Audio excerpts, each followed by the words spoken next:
వివాన్ సాయి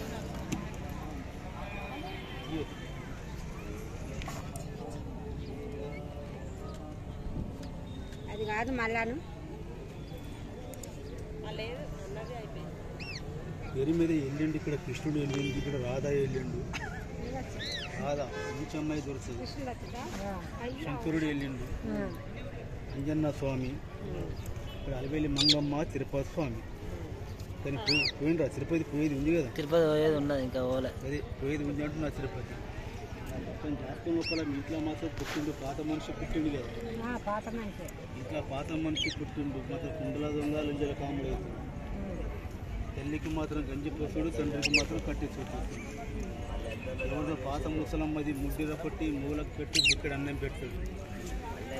నల్ల బట్ట వేయవద్దు, వేసుకున్న బట్ట ఒకరికి దానం ఇవ్వవద్దు. జన్మస్థానం లోపల పుట్టిండు, పుట్టంగా జర శాంతి ఉంటే అయిపోయిందా? పర్వాలేదు. వేసుకున్న బట్ట తొక్కట్లో పడేయవద్దు, ఎక్కడన్నా ఎవరికి దానం ఇవ్వవద్దు. కానీ మండి పట్టు, మకర పట్టు, విద్యుగల మనిషి. కావాలంటే కావాలి, వద్దంటే వద్దే వద్దు. నోట్లకి వెళ్ళిపోయిన అవుతుందంటే ఇది, కాదంటే కాదే కాదు. కానీ బాబు పేరు మీద ఏ పని చేసినా లాభమే, నష్టం అయితే లేదు.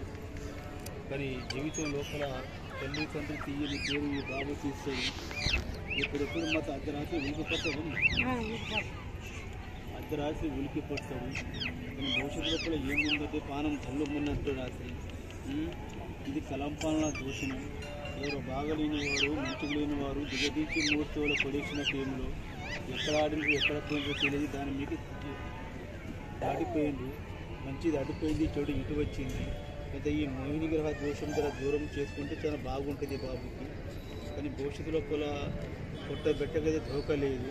ఇటు పోయిన మాత్రం గెలిచి వచ్చే భాగ్యం ఉంది. కానీ ఇది ఆడిన దోషం అయితే ఒక్కటి మంచిది లేదు. మోహిని గ్రహ దోషం అది ఒక్కటి దూరం చేసుకోండి.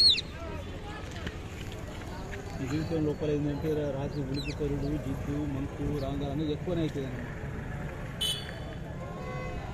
ఏమేమి దేవుడు? తిరుపతి శివుడు, హనుమాను, అలవేలి మంగమ్మ, తిరుపతి స్వామి, రాధా, కృష్ణుడు, శంకరుడు. పోవాలి చిన్న పెట్టు.